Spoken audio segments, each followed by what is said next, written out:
Welcome students in today's chemistry class about the topic structure of atom.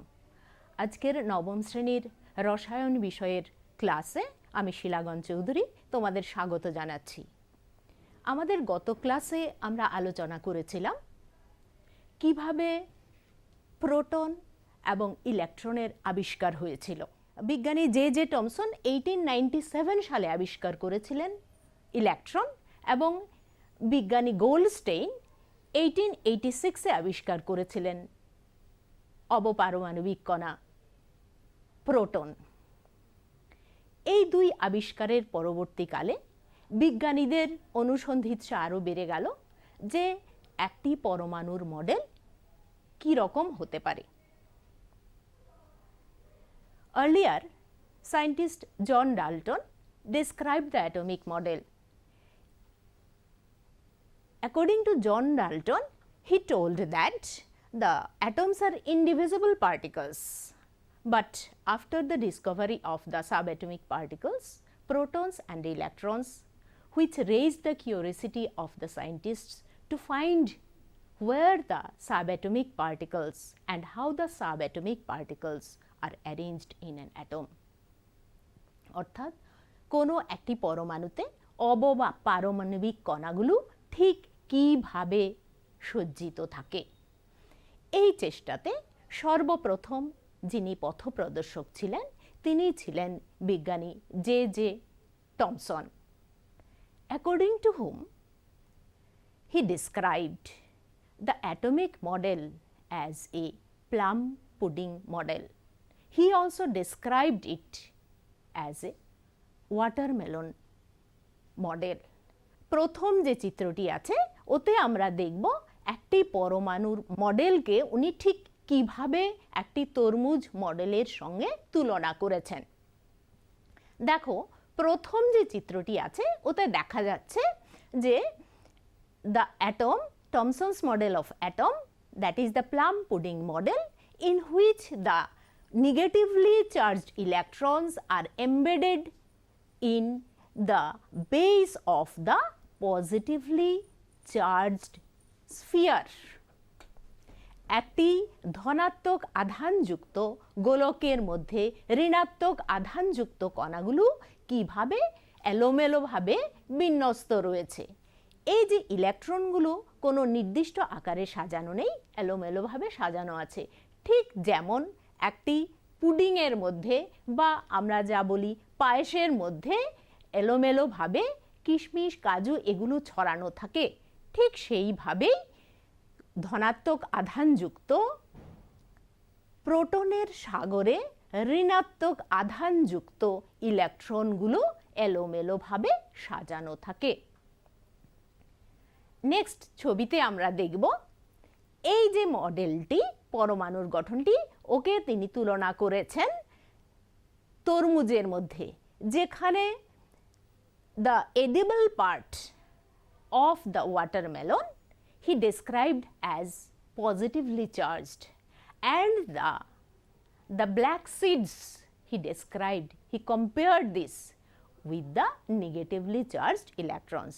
অর্থাৎ এই যে তরমুজের গঠন যেখানে লাল অংশটি রয়েছে, রসালো অংশটি রয়েছে, যেটিকে আমরা খাদ্য হিসাবে গ্রহণ করি, তাকে উনি তুলনা করেছেন ধনাত্মক আধানের সঙ্গে।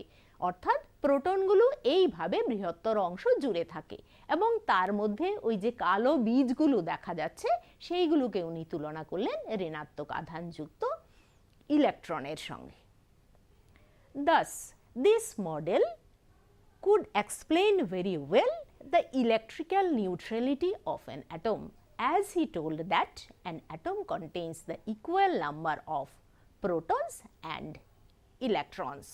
ওনার এই পরীক্ষা অর্থাৎ জে টমসনের এই যে মডেল সেটি কোনো একটি পরমাণুর মডেলের নিস্তড়িত ধর্মিতা সম্পূর্ণভাবে ব্যাখ্যা করতে পেরেছিল, কিন্তু তা সত্ত্বেও এই মডেলটি কিছু কারণে তার মডিফিকেশনের প্রয়োজন হয়ে পড়ল। কেননা এটি কোনো পরমাণু কেন আলোক রশ্মির বিচ্ছুরণ করতে পারে সেটি ব্যাখ্যা করতে পারল না। Thomson's atomic model could not explain why in some cases the atoms can show some spectral behavior. It could not be explained very well. Thus, this model was found by the scientists to be modified a little bit. And he was scientist Rutherford, who by his alpha ray scattering experiment proved that yes, this atomic model should be a little bit changed. In the next figure, we see that how Rutherford arranged his experimental setup. Next figure please. দেখো এই চিত্রটিতে see in this is the schematic diagram of Rutherford's experiment, in which he took a very thin gold foil which was having a thickness of 4 into 10 to the power minus 5 centimeter. The thickness of the gold foil was 4 into 10 to the power minus 5 centimeter. It was the thickness. And in this thickness, that is the gold foil was very thin. He allowed the alpha particles to pass through. Radium was accepted as the source of alpha particles, which was allowed to pass through a slit. The alpha particles are actually the bipositively charged helium ion. These are the alpha particles.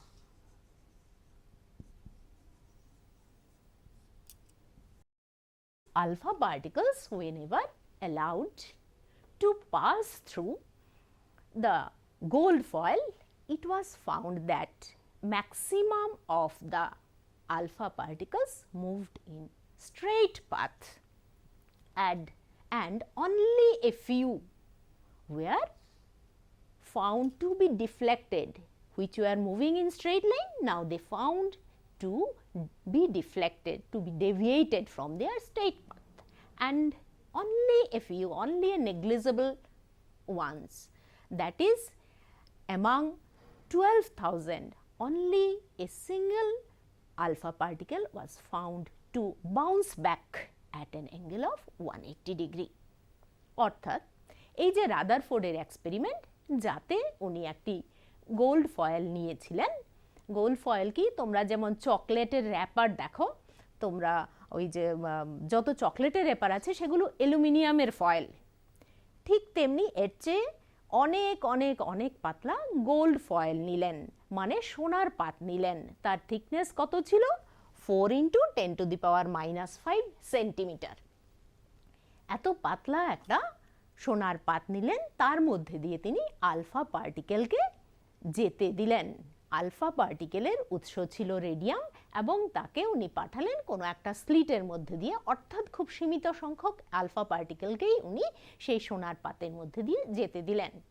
এবং উনি দেখলেন এই সোনার পাতের মধ্যে দিয়ে যে ইলেকট্রনগুলো বেরিয়ে আসছে সেইগুলো একটা প্রতিপ্রভা তৈরি করছে ওই যে সার্কুলার যেটা ট্র্যাক রয়েছে ওর মধ্যে, যাতে জিঙ্ক সালফাইডের কোটিং ছিল, যার ফলে ওদের কণাগুলোর গতিপথটা খুব সুন্দর করে দেখা গেল ম্যাক্সিমাম মানে সর্বোচ্চ সংখ্যক আলফা পার্টিকেল সোজা সরল রেখায় যাচ্ছে, এবং অতি নগণ্য সংখ্যক আলফা পার্টিকেলকে দেখা গেল যে ওরা ওদের গতিপথ অল্প একটু বাঁকিয়ে যাচ্ছে।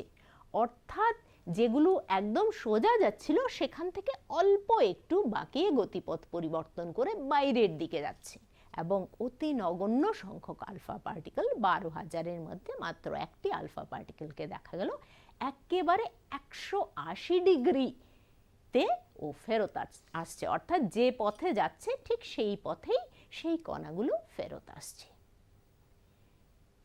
আলফা পার্টিকেল স্ক্যাটারিং এর যে আলফা রশ্মি বিচ্ছুরণের এই পরীক্ষা রাদারফোর্ডকে পরমাণুর গঠন সম্পর্কে একটি খুব সুন্দর সুস্পষ্ট ধারণা নিতে সাহায্য করল। তার মতে একটি পরমাণুর বৃহত্তর অংশই প্রায় সম্পূর্ণ অংশই ফাঁকা এবং যার কারণে আলফা পার্টিকেলগুলো সোজা সরল রেখায় গেল। যেমন ধরো তুমি একটা খালি মাঠে দাঁড়িয়ে থেকে যদি কোনো একটা জিনিসকে সোজা ছুঁড়ে দাও, কি হবে? সেই কণাটা সোজা চলে যাবে, কারণ ওর মাঝখানে কোনো বাধা নেই। যেহেতু ম্যাক্সিমাম আলফা পার্টিকেল, সর্বোচ্চ সংখ্যক আলফা কণা সোজা সরল রেখায় চলে যাচ্ছে, উনি সিদ্ধান্তে এলেন যে কোনো পরমাণুর সর্বোচ্চ অংশ, সবচেয়ে বেশি অংশই ফাঁকা। তারপরে উনি দেখলেন মাত্র কিছু সংখ্যক কণা কি হচ্ছে, যে সোজা পথে যাচ্ছিল সেখান থেকে বেঁকে বাইরের দিকে যাচ্ছে। Next figure please. The Dalton's alpha particle scattering experiment through the gold foil showed that maximum of the alpha particles are moving in a straight path and only a few particles are bending away from their path and a negligible number of particles are bouncing back at an angle of 180 degree. This led Rutherford to give some clear idea about the atomic model, in which he concluded that the maximum space in an atom is empty. As there is no barrier, there is no particle to obstruct the alpha particles. These alpha particles are moving in their straight path. As he found that only few particles are being deviated from their path, he concluded that there must be something positive lying at the center of the atom, due to which the alpha particles, which are positively charged, bipositively charged, these are being deflected away.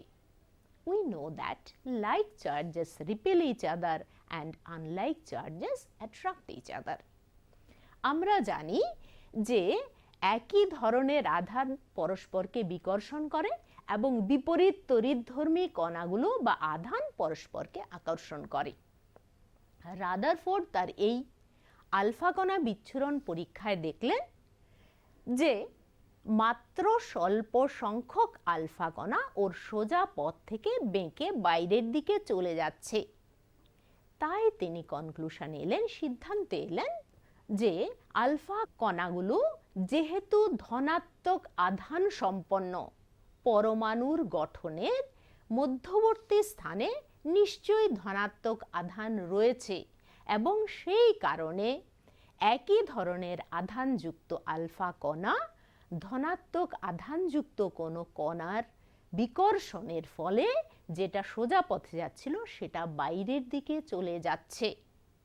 অর্থাৎ রাদারফোর্ডের এই পরীক্ষার দ্বিতীয় সিদ্ধান্ত হলো যে পরমাণুর কেন্দ্রে ধনাত্মক আধানযুক্ত প্রোটন কণাগুলো থাকে এবং সেই কারণেই ধনাত্মক আধানযুক্ত আলফা কণাগুলো বিকর্ষণ বলের কারণে বাইরের দিকে চলে যাচ্ছে, পথটা বাঁকা করে বাইরের দিকে সরে যাচ্ছে।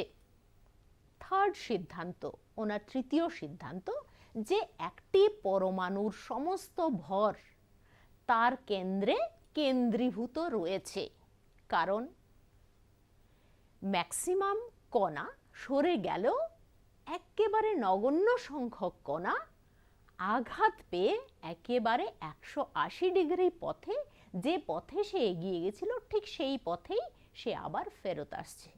অর্থাৎ কোনো পরমাণুর কেন্দ্রস্থলে নিশ্চয়ই তার সম্পূর্ণ আধান রয়ে গেছে এবং এর ফলে ওই ভারী জায়গাটিতে আঘাত করে কণাগুলো আবার ফেরত আসছে। অর্থাৎ এইভাবে যে কণাগুলো রাদারফোর্ডের এক্সপেরিমেন্টে যে আলফা কণাগুলো কি দেখেছিলেন, ম্যাক্সিমাম কণাগুলো সোজা পথে যাচ্ছে, মাত্র কয়েকটি কণা কি হচ্ছে, পথটা বাঁকিয়ে বাইরের দিকে চলে যাচ্ছে। এবং নগণ্য সংখ্যক আলফা কণা কি দেখা গেল, এইখানে যে পথে যাচ্ছিল কোনো কিছুতে আঘাত পেয়ে সে আবার 180 ডিগ্রিতে ফেরত যাচ্ছে। কেন সে ফেরত যাচ্ছে? উনি বললেন যে পরমাণুর কেন্দ্রে এখানে সম্পূর্ণ ভর কেন্দ্রীভূত রয়েছে এবং সেই কারণেই এখানে আঘাত পেয়ে সে ফেরত আসছে। যেমন ধরো তোমার হাতে একটা শক্ত বল রয়েছে, তুমি সেটা খুব জোরে কোনো ওয়ালের মধ্যে আঘাত করলে, তাহলে কি হলো, সেই বলটা দেওয়ালে আঘাত করে এটা বাউন্স ব্যাক করবে, আবার ফেরত আসবে। ঠিক একই রকমভাবে উনি বললেন যে পরমাণুর সমস্ত ভর তার কেন্দ্রে কেন্দ্রীভূত রয়েছে, এই জন্যেই ভারী আলফা কণাগুলো তাতে আঘাত করে একেবারে সোজা পথে 180 ডিগ্রিতে ফেরত আসছে। The third decision, as concluded by Rutherford, was that the whole mass of the atom is concentrated at its center, because only a few particles, whenever are allowed to pass, they are bouncing back at an angle of 180 degree. It is only possible if there is some heavy mass at the center, and after striking that, the alpha particles are unable to move that one and it is bouncing back at an angle of 180 degree. Say you are having a ball in your hand and you are throwing it with a great force on the wall. What it will do? That ball will bounce back. Striking the wall, the ball will bounce back. The same way, the alpha particles which were moving, they were found to go back at an angle of 180 degree. That means whole mass is concentrated there at the center, and striking there, the alpha particles are bouncing back. Thus, we can get the complete idea about the atomic structure from Rutherford's atomic model. First, the maximum portion of an atom is empty, that's why the alpha particles are moving straight away. Second point, there must be something positive at the center of the atom, that's why the positively charged alpha particles are moving back away, which were moving straight, they were now bending outside. It is possible because the alpha particles are positively charged and there is something positively charged. So he concluded that all the protons, the positively charged particles, are at the center of the atom. The third point, the whole mass of an atom is concentrated at its center. That's why the heavy alpha particles are bouncing back. Thus, this atomic model could explain very well about the atomic structure, that is, how the subatomic particles are distributed in the atom. This model, Rutherford's atomic model, could explain very well the electrical neutrality of an atom, and it could also satisfy the curiosity of the other members about atomic structure. But till then, something left to know. রাদারফোর্ডের এই পারমাণবিক model কোনো পরমাণুতে যত অবপারমাণবিক কণাগুলো আছে সেগুলো কিভাবে বিন্যস্ত রয়েছে সেটি সম্বন্ধে খুব স্পষ্ট ধারণা আমাদের দিতে পারল, যাতে উনি বলেছেন যে পরমাণুর কেন্দ্রে ধনাত্মক আধানযুক্ত প্রোটনগুলো বিন্যস্ত থাকে এবং পরমাণুর বাইরের দিকে ইলেকট্রনগুলো ওকে কেন্দ্র করে ঘুরছে। Next figure please. আমরা এর পরের ছবিটাতে দেখব the protons are lying at the center and the electrons are moving around the nucleus, that is moving around the center. First, the atomic model was given by the scientist Rutherford in the year 1911, but later on it was a little bit modified in the year 1932, because in the year 1932 the existence of another subatomic particle, neutron, came into existence. Rutherford সর্বপ্রথম পারমাণবিক গঠন বা পরমাণুর গঠন সম্বন্ধে ধারণা দিয়েছিলেন 1911 সালে, যাতে তিনি বলেছিলেন পরমাণুর কেন্দ্রে প্রোটনগুলো রয়েছে এবং তার বাইরের দিকে ইলেকট্রনগুলো তাকে কেন্দ্র করে ঘুরে বেড়াচ্ছে। এই মডেল দিয়েছিলেন রাদারফোর্ড 1911 সালে। পরবর্তীকালে আরও একটি পারমাণবিক কণা নিউট্রন, যেটি নিস্তড়িত, তার আবিষ্কার হল 1932 সালে। বিজ্ঞানী স্যাডউইক CHADWICK উনি আবিষ্কার করলেন 1932 সালে যে আরও একটি অবপারমাণবিক কণা রয়েছে যেটি নিস্তড়িতধর্মী, এবং এর অবস্থান দেখা গেল কোথায় রয়েছে? পরমাণুর কেন্দ্রে বা নিউক্লিয়াসে রয়েছে। কাজেই রাদারফোর্ড তার পারমাণবিক মডেলটিকে অল্প একটু সংশোধন করলেন। সেই বিবৃতিতে 1932 সালে উনি আবার ঘোষণা দিলেন যে পরমাণুর কেন্দ্রে প্রোটনের সঙ্গে নিউট্রনও রয়েছে এবং তাকে উনি নাম দিলেন নিউক্লিয়াস বা কেন্দ্রক। In the modified model, after discovery of the neutron, which were discovered by scientist Sedgwick, Rutherford modified his atomic model. First model was given by Rutherford in 1911 and he modified this model after discovery of neutron in the year 1932, in which he mentioned that like the protons, the neutrons, which are neutral in charge, they are also located at the center of an atom, and he mentioned it as nucleus. So, now we have got the idea that at the center of an atom there is the nucleus in which positively charged protons and the neutrons are located. Around this nucleus there are some definite paths along which the electrons are moving. He named these paths as orbit or shell.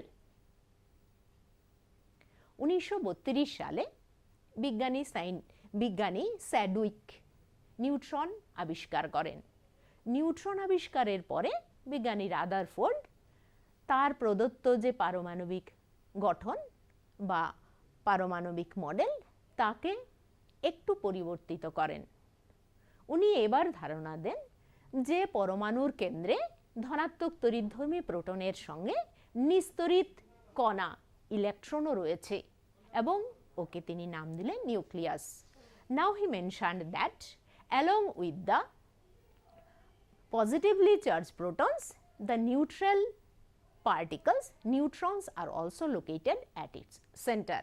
So, the nucleus is made up of neutral neutrons and positively charged protons, around the nucleus there are some definite paths which he named as orbits or shells, along which the electrons are constantly moving. This model could also be compared with the with the solar system.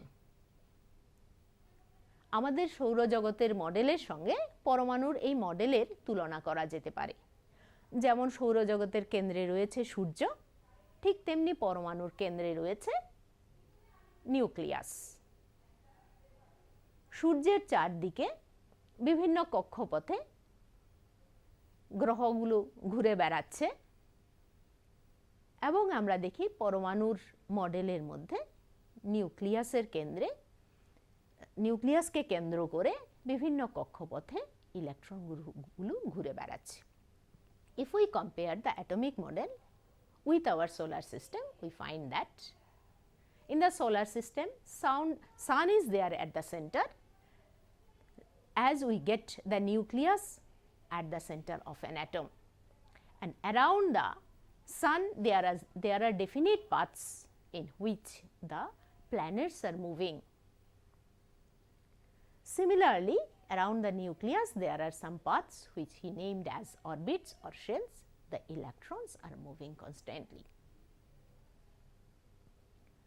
Though atomic model, Rutherford's atomic model could explain very well the electrical neutrality of an atom, but till then some limitations were found there. রাদারফোর্ডের পারমাণবিক গঠন পরমাণুর গঠন সম্বন্ধে সুস্পষ্ট ধারণা দিল, অবপারমাণবিক কণাগুলোর বিন্যাস সম্বন্ধে সুস্পষ্ট ধারণা দিল, কিন্তু তা সত্ত্বেও আরও কিছু অজানা জিনিসের ব্যাখ্যার সুযোগ রেখে দিল। অর্থাৎ রাদারফোর্ডের পরমাণুর মডেল থেকে আরও কিছু জিনিস এর ব্যাখ্যা সুস্পষ্ট পাওয়া গেল না, যেমন কোনো পরমাণুর সুস্থিরতা। রাদারফোর্ডের মডেল অনুসারে কোনো পরমাণুর নিরবিচ্ছিন্ন বর্ণালী দেবার কথা, কিন্তু দেখা যায় যে সে রেখা বর্ণালী দিচ্ছে। The spectral behavior given by the atomic spectra according to Rutherford's model is expected to be a continuous spectra, but actually it was found that it was not a continuous one. It was found that the spectra obtained is a line spectra. How? It could not be explained with the help of Rutherford's atomic model. So there a scope for modification was left. If we consider the stability of an atom,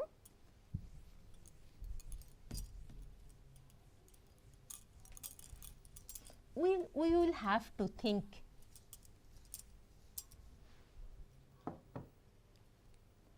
Rutherford mentioned that at the center there is the nucleus which is having neutrons and protons. It is the nucleus. Around the nucleus there are some definite path in which the electrons are moving. Now, the nucleus is static. The positively charged particles, the protons, they are attracting the electrons which are moving around it by the force of electrostatic force of attraction. Thus, the electrons are moving. But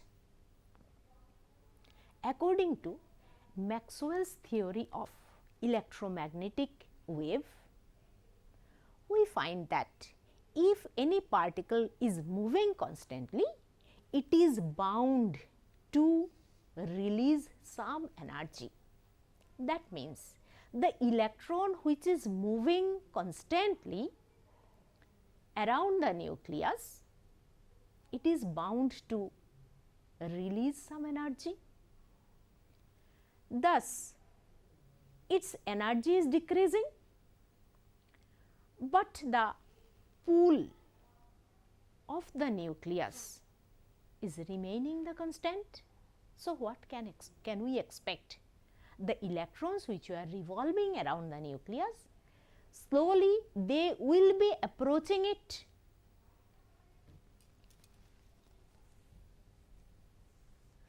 রাদারফোর্ডের atomic model অনুসারে কোনো পরমাণুর কেন্দ্রে রয়েছে neutron এবং proton, যেগুলো নিয়ে সে কেন্দ্রক তৈরি করেছে, এবং এই কেন্দ্রকে বাইরের দিকে রয়েছে কিছু অরবিট বা কক্ষপথ, যার মধ্যে ইলেকট্রনগুলো ঘুরে বেড়াচ্ছে। এবার দেখো, কেন্দ্রে রয়েছে প্রোটন, কক্ষপথে রয়েছে ইলেকট্রন। প্রোটন হলো পজিটিভলি চার্জ ধনাত্মক আধানযুক্ত, ইলেকট্রন হলো ঋণাত্মক আধানযুক্ত। বিপরীত তড়িৎধর্মী কণাগুলো একে অন্যকে টানছে এবং এর ফলে ইলেকট্রোস্ট্যাটিক ফোর্স অফ অ্যাট্রাকশনের কারণে কি হচ্ছে, ইলেকট্রনগুলো ওকে প্রদক্ষিণ করেই চলেছে, ঘুরেই চলেছে। এবার দেখো, ম্যাক্সওয়েলের তড়িৎ চুম্বকীয় তরঙ্গের সূত্র অনুসারে যখনই কোনো কণা ঘূর্ণনশীল রয়েছে, ঘূর্ণনের জন্য ওর কিছু শক্তি ক্ষয় হবে। যদি ওর শক্তির ক্ষয় হয় তাহলে ওর শক্তি কিছু কমছে, কিন্তু দেখো নিউক্লিয়াস যে জোরে ওকে নিজের দিকে আকর্ষণ করছে সেটা কিন্তু অপরিবর্তিত রয়েছে। তাহলে আমরা কি আশা করতে পারি, যে নিউক্লিয় বলের প্রভাবে যে ইলেকট্রন কোনো একটি কক্ষপথে ছিল, ধরো ইলেকট্রনটি এই কক্ষপথে ছিল, এখানে কোনো একটা ইলেকট্রন ছিল, এবার নিউক্লিয় আকর্ষণ বলের প্রভাবে কি হবে, সেই ইলেকট্রনটি আস্তে আস্তে কি হবে, ঘুরতে ঘুরতে তার যে কক্ষপথের যে ব্যাসার্ধ সেটি আস্তে আস্তে কমতে থাকবে।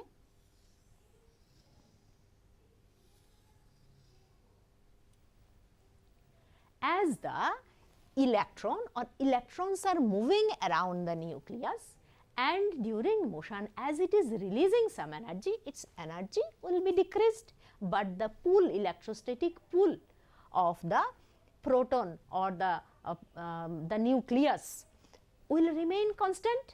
That's why due to this strong force of attraction, the electrons will be approaching towards the nucleus slowly. Thus we find that there is a spiral path in which the electrons are moving closer to the nucleus, approaching the nucleus, and at certain time we will find that it is expected that the electrons will be jumping on the nucleus. এইভাবে ঘুরতে ঘুরতে যখন নাকি ইলেকট্রনের শক্তি বর্জিত হতে থাকবে, কিন্তু কেন্দ্রকে প্রোটনের ধনাত্মক তড়িৎধর্মী প্রোটনের স্থির আকর্ষণ বলের জন্য, স্থির তড়িৎ আকর্ষণ বলের জন্য ইলেকট্রনগুলো ধীরে ধীরে ধীরে ধীরে কি হবে, নিউক্লিয়াসের দিকে আসতে থাকবে, এবং এমন একটা অবস্থা আসবে যখন নাকি এই ইলেকট্রনটা এই নিউক্লিয়াসের গায়ে মুখ থুবড়ে পড়বে।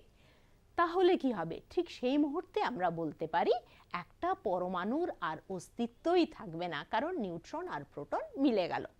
অর্থাৎ রাদারফোর্ডের এই পারমাণবিক মডেল কি করতে পারছে না, একটি পরমাণুর স্টেবিলিটি বা সুস্থিরতা ব্যাখ্যা করতে পারছে না। Rutherford's atomic model could not explain very well the atomic stability. রাদারফোর্ডের পারমাণবিক গঠন অবপারমাণবিক কণাগুলোর বিন্যাস সুস্পষ্টরূপে ব্যাখ্যা করতে পারলেও পরমাণুর গঠনের সুস্থিরতা ব্যাখ্যা করতে পারল না।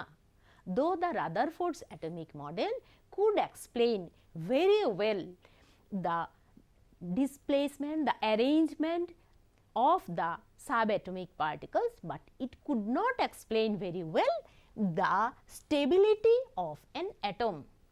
Thus, we are to think of in some other way.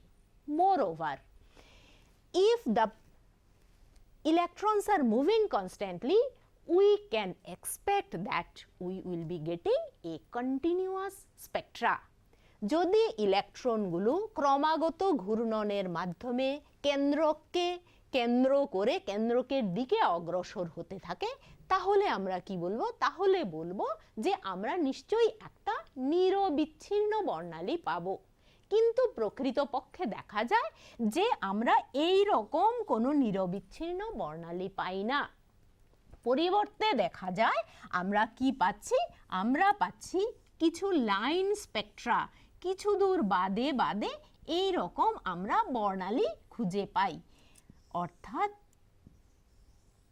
রাদারফোর্ডের পারমাণবিক এই মডেল ব্যাখ্যা করতে পারে না কেন কোনো পরমাণু নিরবিচ্ছিন্ন বর্ণালী না দিয়ে রেখা বর্ণালী দিচ্ছে, এবং এর ফলেই বিজ্ঞানীদের আরো উদ্রেকের বা